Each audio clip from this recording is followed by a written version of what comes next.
En marzo de 2019, 9 estudiantes universitarios entraron a la cueva de Piedra Negra con sus cámaras encendidas buscando aventura. Cuando las autoridades revisaron las grabaciones 3 días después, algo imposible apareció en pantalla.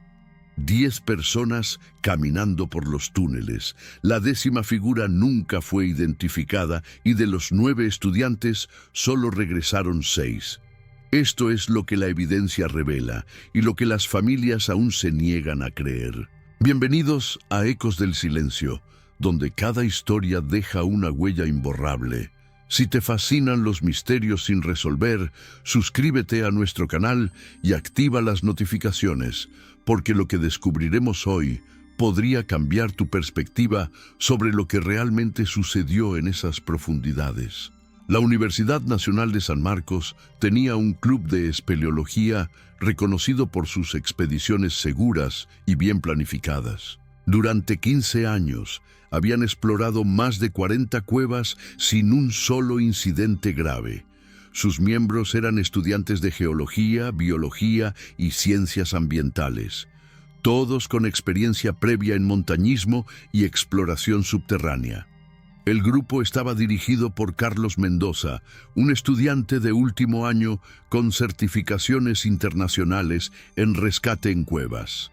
La cueva de Piedra Negra se encuentra a 3 horas de Lima, en la cordillera central de los Andes peruanos. Durante décadas, los lugareños evitaron mencionar este lugar, refiriéndose a él solo como el hoyo que respira.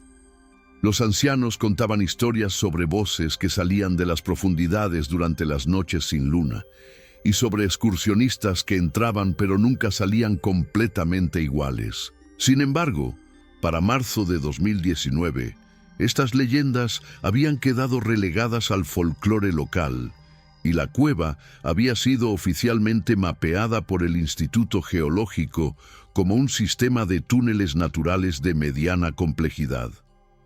El proyecto de los estudiantes era ambicioso pero aparentemente rutinario: documentar la biodiversidad de murciélagos y formaciones minerales para sus tesis de grado. Habían solicitado todos los permisos necesarios, informado a las autoridades locales sobre sus fechas de entrada y salida y seguido cada protocolo de seguridad establecido por la universidad. Sus familias sabían exactamente dónde estarían y cuándo esperarlos de regreso. Los 9 miembros del grupo eran conocidos por su responsabilidad y experiencia. Carlos Mendoza, de 24 años, estudiaba geología y había liderado 12 expediciones previas sin incidentes. María Elena Vázquez, de 22 años, era bióloga especializada en ecosistemas subterráneos y había publicado 2 artículos sobre fauna cavernícola. Diego Ramírez, de 23 años, estudiaba ingeniería ambiental y era experto en equipos de medición.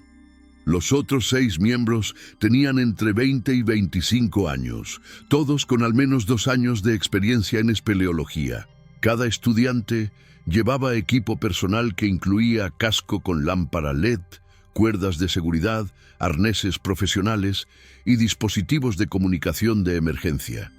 Además, el grupo transportaba 4 cámaras de video de alta definición, equipos de medición científica, provisiones para 4 días y un sistema de GPS especialmente diseñado para funcionamiento subterráneo. Todo había sido revisado y probado una semana antes de la expedición. La mañana del 15 de marzo de 2019 amaneció despejada. Los estudiantes se reunieron en el campamento base a las 6 de la mañana, revisaron sus listas de verificación por última vez y confirmaron que todos los equipos funcionaran correctamente. Las grabaciones de esa mañana muestran un grupo animado y confiado, bromeando mientras ajustaban sus arneses y verificaban las baterías de sus lámparas. María Elena había preparado un plan detallado de la ruta a seguir, marcando puntos de control cada 2 horas y estableciendo protocolos de comunicación con el exterior. A las 8:30 de la mañana, Los 9 estudiantes ingresaron oficialmente a la cueva de Piedra Negra.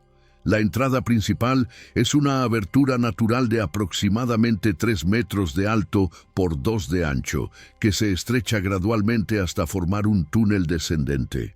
Durante los primeros 100 metros, la cueva mantiene una temperatura constante de 16 grados centígrados y una humedad del 85%. Las paredes están cubiertas de formaciones calcáreas que han tardado milenios en desarrollarse, creando un laberinto natural de pasillos interconectados que se extiende más de 2 kilómetros bajo tierra. Los primeros videos grabados muestran exactamente lo que cualquiera esperaría de una expedición de espeleología universitaria.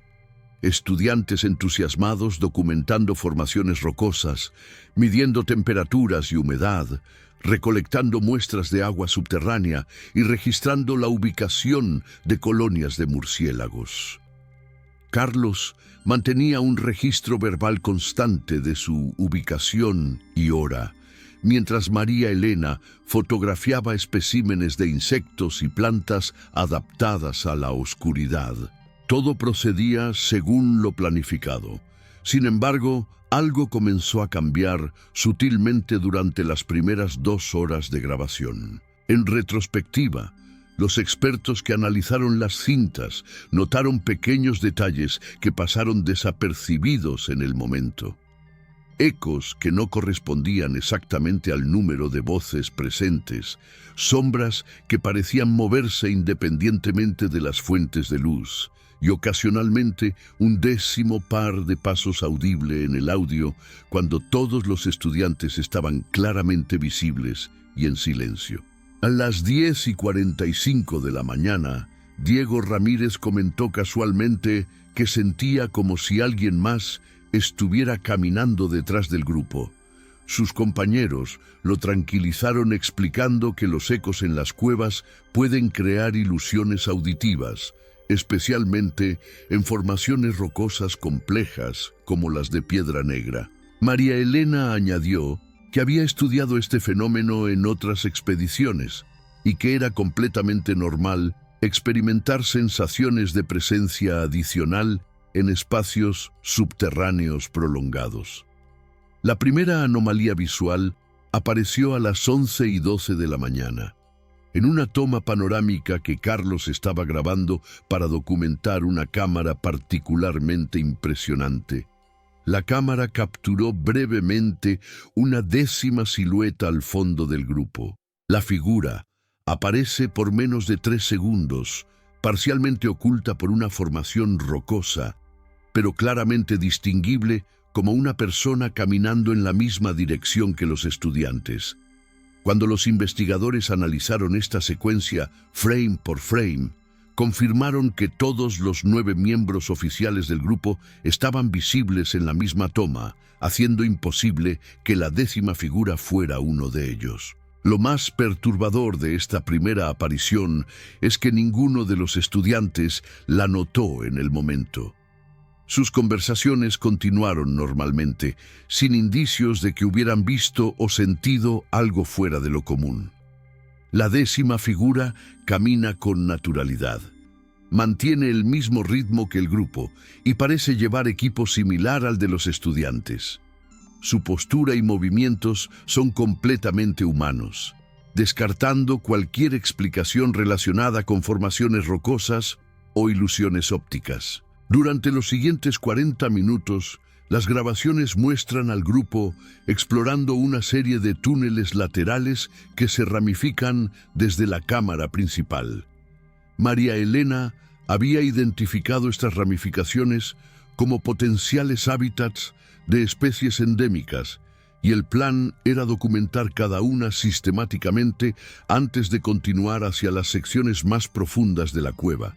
Los estudiantes se dividieron en 3 subgrupos de 3 personas cada uno, manteniendo contacto visual y verbal constante según los protocolos de seguridad.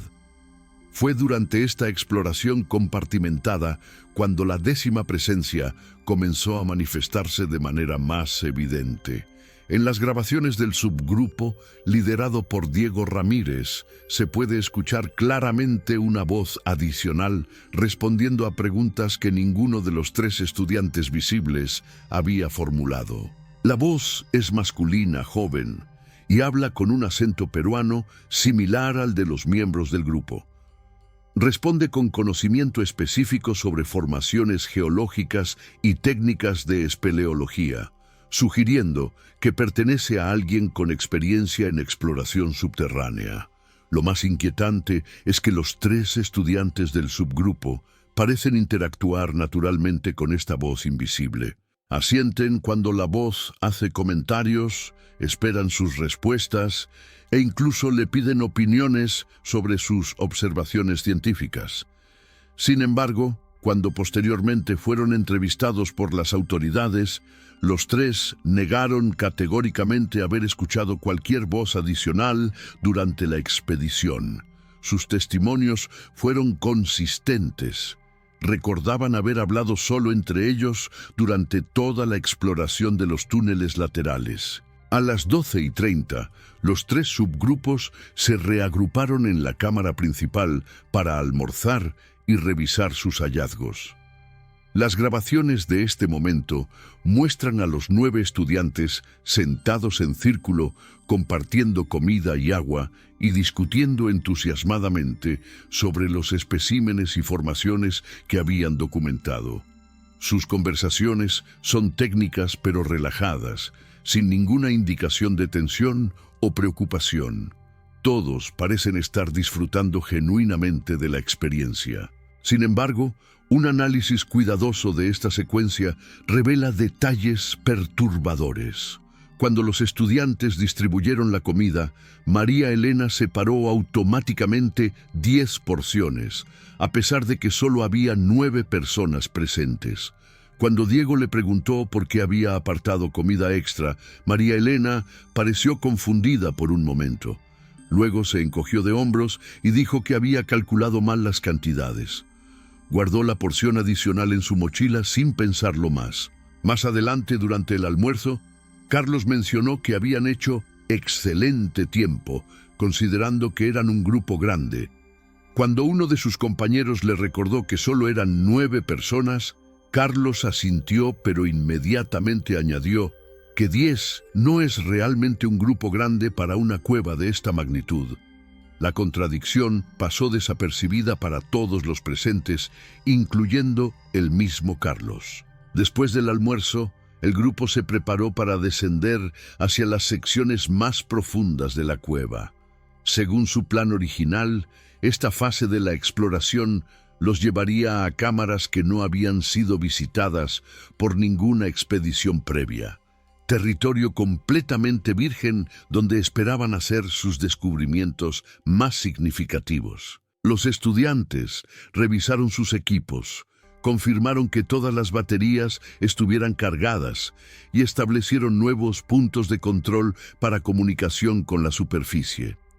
Fue en este momento cuando Diego Ramírez decidió realizar un conteo formal del grupo antes de proceder. Las grabaciones capturan claramente su voz diciendo: «Vamos a confirmar que estamos todos antes de bajar». Comenzó a contar señalando a cada persona. Carlos, 1. María Elena, 2. Sandra, 3. Luis, 4.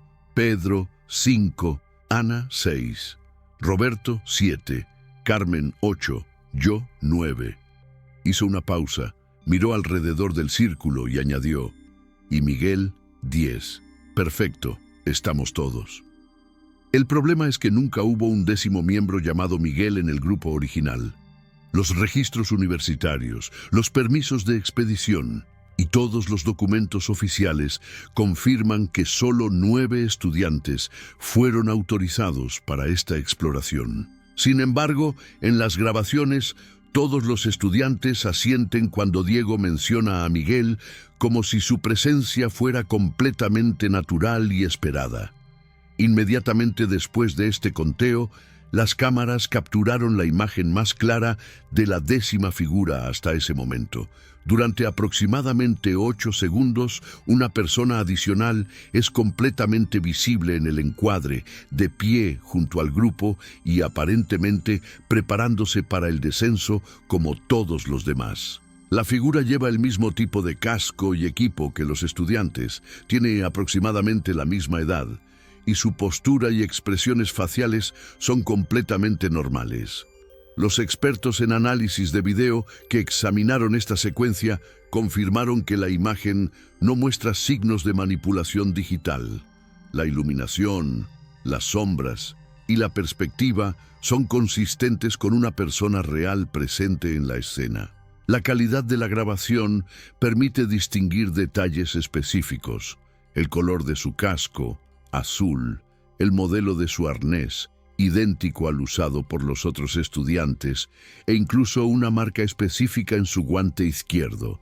Sin embargo, cuando los investigadores intentaron identificar a esta 10ª persona, comparando la imagen con fotografías de estudiantes de la Universidad Nacional de San Marcos, no encontraron ninguna coincidencia. La cara es clara y detallada, pero no corresponde a ningún estudiante registrado en la universidad, ni a ninguna persona reportada como desaparecida en la región durante esas fechas. A la 1:45 de la tarde, el grupo comenzó su descenso hacia las profundidades de la cueva. Las grabaciones muestran una transición gradual de túneles amplios y relativamente iluminados hacia pasillos más estrechos y oscuros. La temperatura descendió varios grados, la humedad aumentó notablemente y el eco de sus voces se volvió más pronunciado y distorsionado. Los estudiantes mantuvieron sus protocolos de comunicación, reportando regularmente su ubicación y estado. Durante este descenso, la 10ª presencia se volvió cada vez más integrada en la dinámica del grupo. En múltiples ocasiones, los estudiantes se dirigieron directamente a Miguel, pidiéndole su opinión sobre la ruta a seguir o solicitando que verificara mediciones con sus instrumentos. Las respuestas de Miguel son audibles en las grabaciones, aunque su voz a menudo se mezcla con los ecos naturales de la cueva, haciendo difícil distinguir sus palabras exactas. Lo que sucedió en las profundidades de la cueva de Piedra Negra desafía cualquier explicación lógica.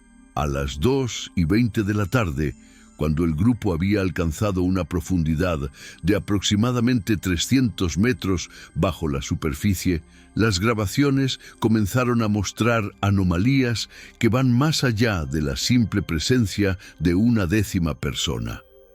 La realidad misma parecía estar alterándose en esos túneles ancestrales. La primera indicación de que algo estaba terriblemente mal ocurrió cuando María Elena intentó usar su GPS subterráneo para confirmar su ubicación. El dispositivo, que había funcionado perfectamente durante toda la mañana, comenzó a mostrar lecturas imposibles. Según los datos, el grupo se encontraba simultáneamente en 3 ubicaciones diferentes, algunas de las cuales estaban geográficamente fuera de los límites conocidos de la cueva. Cuando María Elena mostró las lecturas a sus compañeros, todos concordaron en que había un mal funcionamiento técnico, pero ninguno parecía particularmente preocupado por esta anomalía. Durante los siguientes 30 minutos, las grabaciones documentaron una serie de eventos que desafían las leyes físicas fundamentales. En una secuencia particularmente perturbadora, Carlos filmó al grupo caminando por un túnel recto de aproximadamente 50 metros de longitud. La cámara muestra claramente a los 10 miembros entrando al túnel desde un extremo, pero cuando Carlos corrió para alcanzarlos y filmó desde el otro extremo, solo 9 personas emergieron. La 10ª figura simplemente desapareció en algún punto intermedio de un pasillo sin ramificaciones ni cavidades laterales. Más inquietante aún, ninguno de los estudiantes notó que Miguel había desaparecido hasta 20 minutos después, Cuando Diego realizó otro conteo rutinario, cuando se dio cuenta de que solo eran 9, su reacción fue de genuina sorpresa y confusión. ¿Dónde está Miguel?, preguntó, y durante los siguientes 10 minutos el grupo lo buscó activamente, gritando su nombre y revisando túneles laterales. Las grabaciones capturan sus voces, haciendo eco en la oscuridad. «Miguel, Miguel, ¿dónde estás?». Lo más perturbador es que todos los estudiantes tenían recuerdos claros y consistentes de Miguel. Sabían que estudiaba geología como Carlos, que tenía experiencia previa en 3 expediciones de espeleología, que había aportado ideas valiosas sobre las formaciones rocosas que habían observado, e incluso recordaban conversaciones específicas que habían mantenido con él durante el almuerzo. Sin embargo, estos recuerdos se referían a una persona que nunca había existido oficialmente.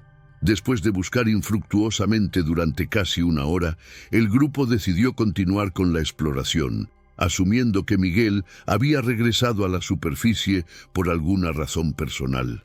Esta decisión, que en circunstancias normales habría sido impensable para un grupo de espeleólogos experimentados, fue aceptada por todos sin mayor debate. Los protocolos de seguridad claramente establecían que ningún miembro del grupo debía separarse sin comunicación explícita, pero todos parecían haber olvidado temporalmente estas reglas básicas. A las 4:05 de la tarde, el grupo alcanzó la cámara más profunda que habían planeado explorar. Era una cavidad natural impresionante, de aproximadamente 30 metros de diámetro y 15 de altura, con formaciones de estalactitas y estalagmitas que creaban un paisaje subterráneo de belleza extraordinaria. Las grabaciones muestran a los estudiantes genuinamente maravillados por lo que habían encontrado, documentando cada detalle con entusiasmo científico. Fue en esta cámara donde hicieron su descubrimiento más significativo y perturbador. Mientras exploraban las paredes en busca de formaciones minerales únicas, Sandra encontró algo que no debería haber estado allí, grabados en la roca que parecían haber sido hechos por humanos, pero que mostraban signos de antigüedad considerable. Los grabados representaban figuras humanas en grupos de 9, pero siempre con una 10ª figura separada del resto, aparentemente observando desde una distancia. María Elena, como bióloga especializada en ecosistemas subterráneos, inmediatamente reconoció que estos grabados no podían ser obra de pueblos indígenas conocidos. La cueva había estado sellada por formaciones rocosas naturales hasta hace relativamente poco tiempo, y no existían registros históricos de habitación humana en esa región específica. Sin embargo, los grabados mostraban técnicas y estilos que sugerían una antigüedad de varios siglos. Más inquietante aún, cuando los estudiantes iluminaron completamente los grabados con sus lámparas LED, descubrieron que las figuras parecían representar escenas específicas de exploración subterránea. Una serie de grabados mostraba un grupo ingresando a una cueva, otra serie los mostraba explorando túneles y una tercera serie los representaba en lo que parecía ser la misma cámara donde ahora se encontraban. La similitud con su propia expedición era tan evidente que Carlos comentó, medio en broma, que parecían estar siguiendo un guión prehistórico. Pero el descubrimiento más perturbador estaba aún por venir.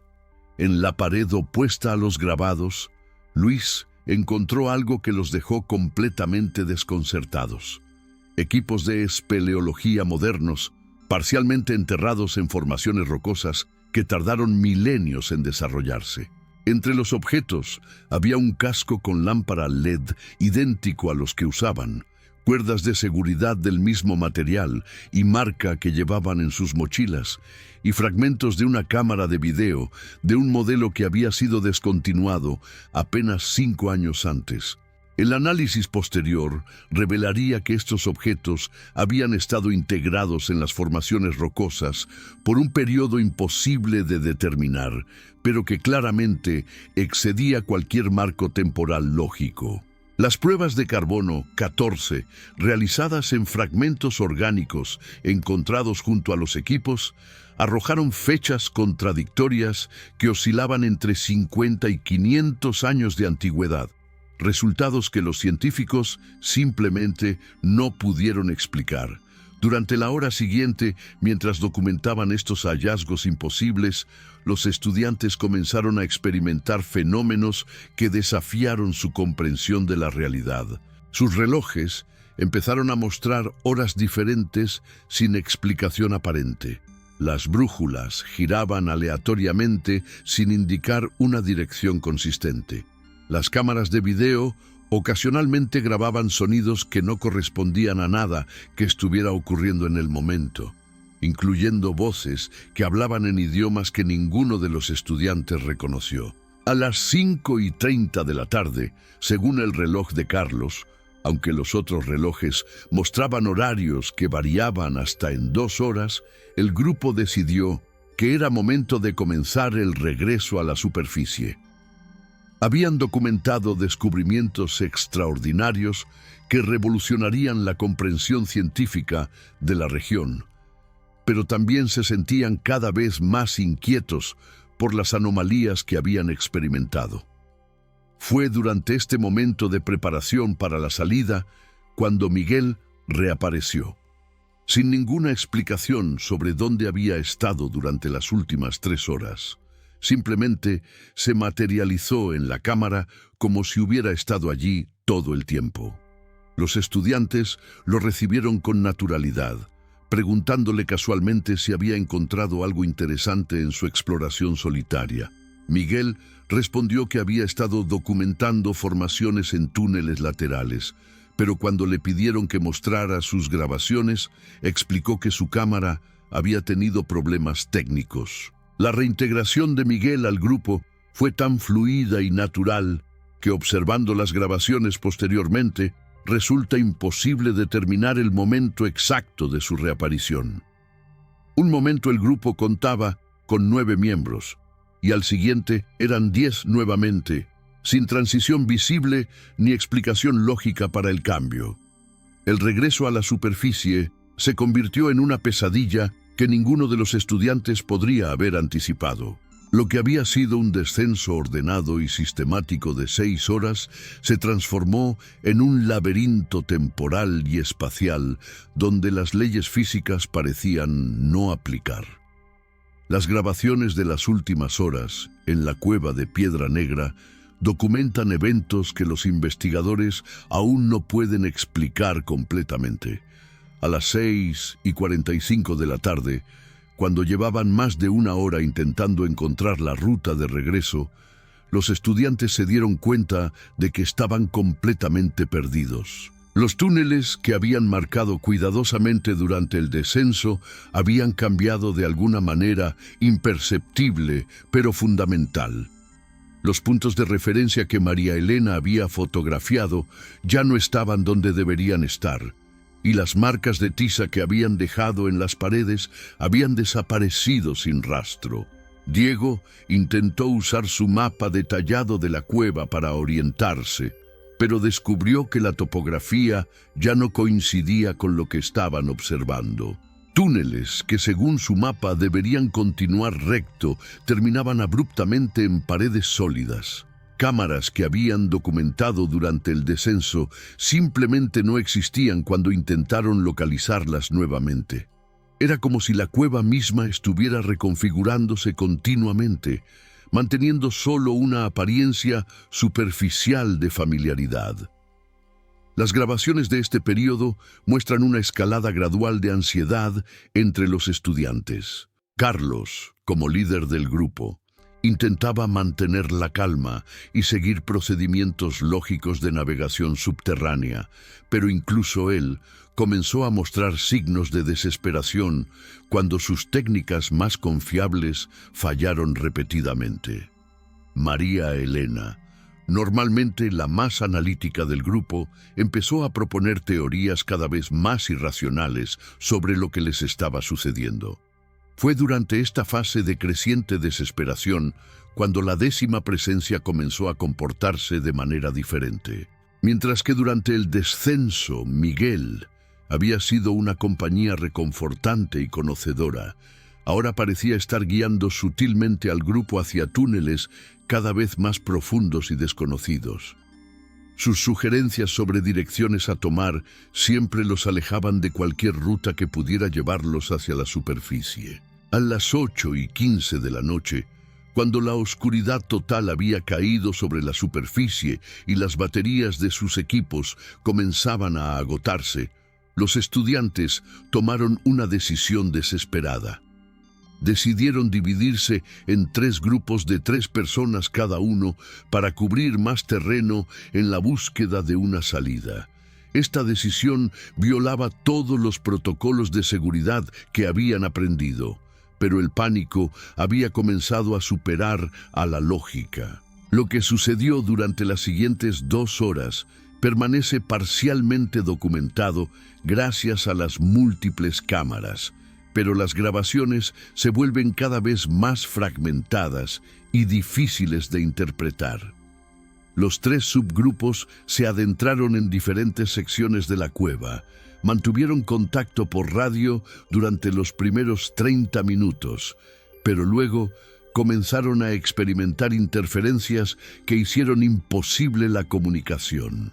El subgrupo liderado por Carlos documentó su encuentro con lo que parecía ser una salida alternativa, una abertura natural que mostraba lo que parecía ser luz de luna filtrándose desde el exterior. Sin embargo, cuando siguieron este túnel durante más de 1 hora, la abertura parecía alejarse continuamente, manteniéndose siempre a la misma distancia aparente sin importar cuánto caminaran hacia ella. Eventualmente se dieron cuenta de que habían estado caminando en círculos, aunque el túnel parecía completamente recto. El subgrupo de María Elena experimentó algo aún más perturbador.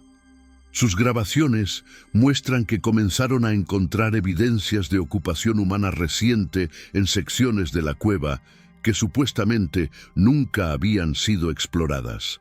Restos de fogatas aún tibias, equipos de camping abandonados e incluso comida fresca que parecía haber sido dejada apenas horas antes. Sin embargo, cuando intentaron seguir estas pistas para encontrar a las personas que las habían dejado, siempre terminaban en túneles sin salida o de regreso al mismo punto donde habían comenzado.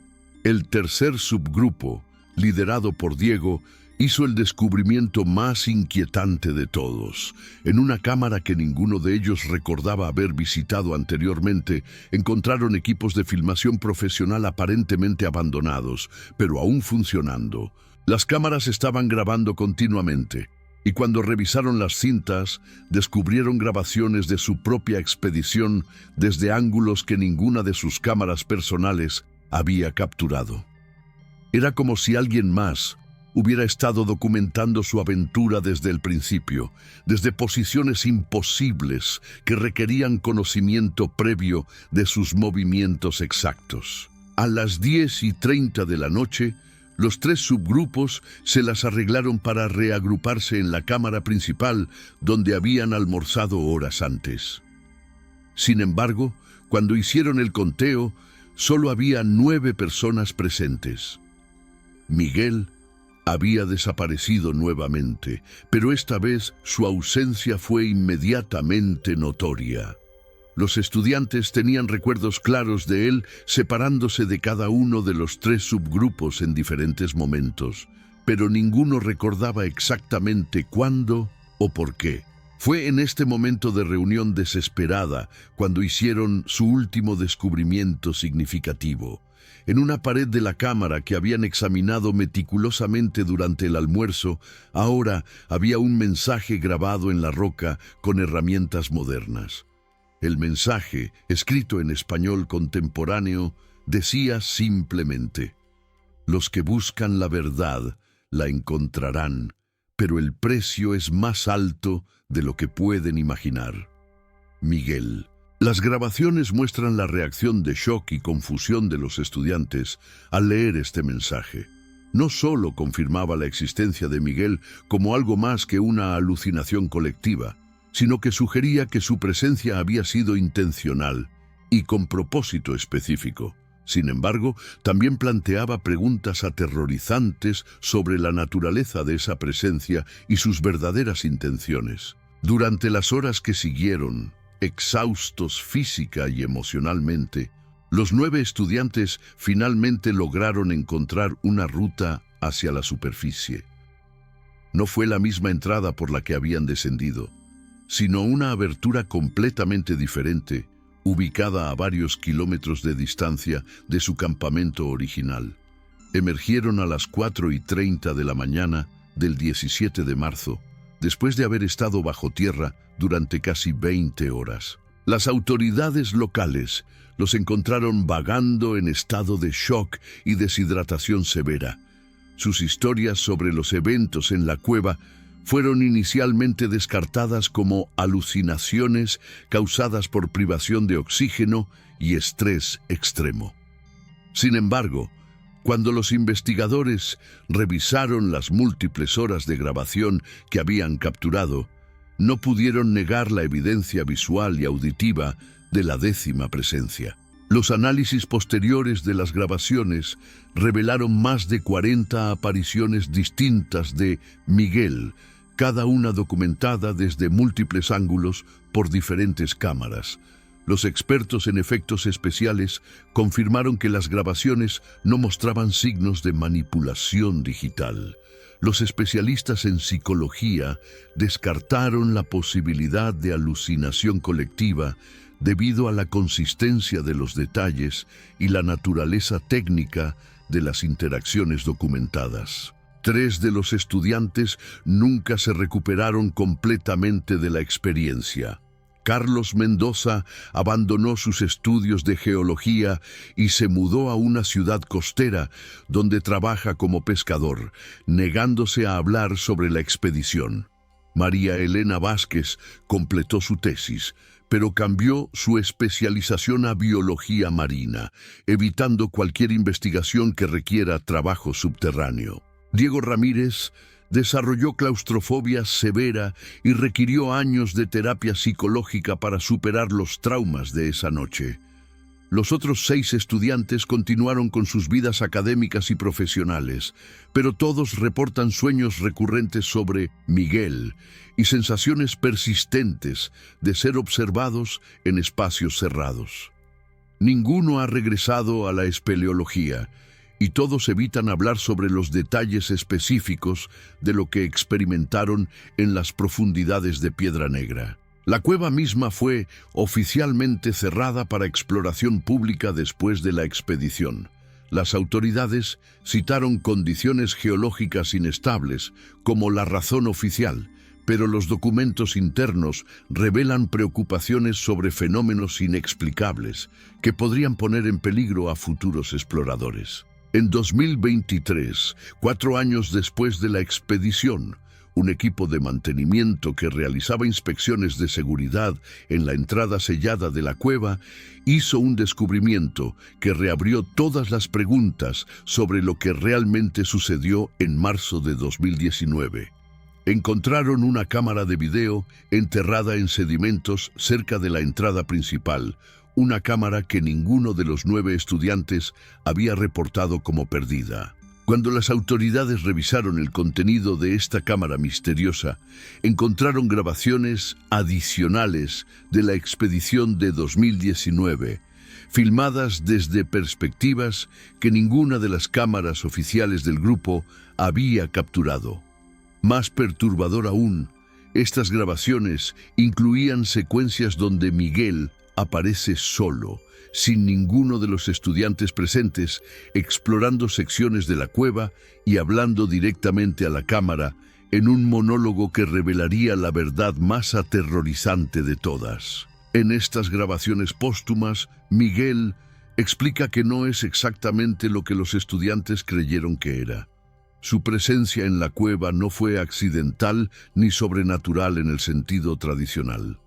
Había estado esperando en esas profundidades durante décadas, no como un fantasma o una aparición, sino como algo mucho más complejo y perturbador. Según sus propias palabras grabadas, él era un remanente de una expedición anterior que había ingresado a la cueva en 1987 y nunca había salido completamente.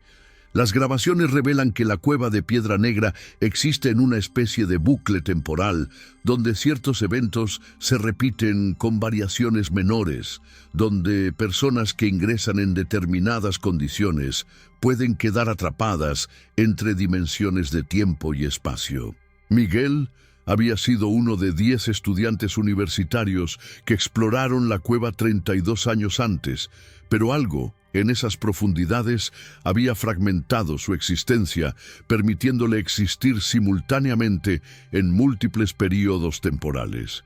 Su propósito al manifestarse durante la expedición de 2019 no había sido malicioso, sino desesperado. Según explica en las grabaciones, cada vez que un nuevo grupo ingresa a la cueva con características similares a su expedición original, él tiene la oportunidad de intentar cambiar el resultado de los eventos que lo condenaron a esa existencia fragmentada.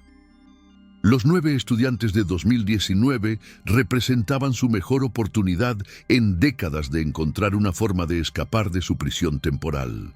Sin embargo, las grabaciones también revelan que su intervención había puesto en peligro a los estudiantes de maneras que él no había anticipado completamente. Su presencia había alterado los patrones temporales naturales de la cueva, creando las anomalías que casi atrapan al grupo en el mismo destino que él había sufrido. La decisión de separarse del grupo durante las horas finales había sido un acto de sacrificio, asegurando que ellos pudieran escapar mientras él permanecía para estabilizar las distorsiones temporales que su presencia había creado. Las autoridades que revisaron estas grabaciones póstumas se enfrentaron a un dilema sin precedentes. La evidencia era clara e imposible de refutar, pero las implicaciones desafiaban todo entendimiento científico convencional sobre la naturaleza del tiempo, el espacio y la conciencia humana. Decidieron clasificar los hallazgos y mantener la cueva cerrada indefinidamente, mientras equipos especializados intentaban comprender las implicaciones más amplias de lo que habían descubierto. Los 9 estudiantes supervivientes nunca fueron informados oficialmente sobre el descubrimiento de las grabaciones póstumas de Miguel. Las autoridades consideraron que esta información podría ser más traumática que beneficiosa para su recuperación psicológica. Sin embargo, algunos de ellos han reportado recientemente sueños donde Miguel les agradece por haberle permitido intentar escapar y les asegura que su sacrificio les permitió regresar sanos y salvos a sus familias. Hoy, la cueva de Piedra Negra permanece sellada y bajo vigilancia constante. Los lugareños han regresado a evitar mencionar el lugar, refiriéndose a él nuevamente como el hoyo que respira. Las leyendas sobre voces que salen de las profundidades han adquirido una nueva dimensión de veracidad que inquieta incluso a los más escépticos. La historia de los 9 estudiantes y la 10ª presencia plantea preguntas fundamentales sobre la naturaleza de la realidad que conocemos. Existen lugares en nuestro mundo donde las leyes físicas convencionales no se aplican. ¿Pueden las experiencias traumáticas crear fragmentos de conciencia que persisten más allá de los límites normales del tiempo y el espacio? ¿Cuántos otros Miguel podrían estar atrapados en lugares similares, esperando una oportunidad de cambiar su destino? Las grabaciones de la expedición de 2019 se han convertido en algunos de los documentos más estudiados en los campos emergentes de la física temporal y la psicología dimensional. Universidades de todo el mundo han solicitado acceso a las cintas para investigación, pero las autoridades peruanas mantienen un control estricto sobre el material, permitiendo solo estudios limitados bajo condiciones altamente controladas. Para los familiares de los estudiantes que vivieron esta experiencia, las preguntas permanecen sin respuestas definitivas. Saben que sus hijos experimentaron algo que cambió fundamentalmente su comprensión de la realidad, pero también saben que regresaron cuando fácilmente podrían no haberlo hecho. La gratitud se mezcla con la inquietud en una combinación compleja de emociones que define sus vidas hasta el día de hoy. ¿Qué piensas sobre esta historia? ¿Crees que existen lugares en nuestro mundo donde la realidad funciona de manera diferente? ¿O consideras que debe haber una explicación científica convencional para todos estos eventos aparentemente imposibles? La verdad es que, a pesar de todos los análisis y investigaciones, nadie puede explicar completamente lo que capturaron esas cámaras en las profundidades de Piedra Negra. Si historias como esta te fascinan tanto como a nosotros, no olvides suscribirte a Ecos del Silencio y activar las notificaciones. Cada semana exploramos misterios que desafían nuestra comprensión del mundo, y tu apoyo nos permite continuar investigando estos casos que las autoridades prefieren mantener en silencio. Comparte este video si crees que otros también deberían conocer la verdad sobre lo que realmente puede suceder cuando nos aventuramos demasiado profundo en lugares que tal vez no estaban destinados para la exploración humana.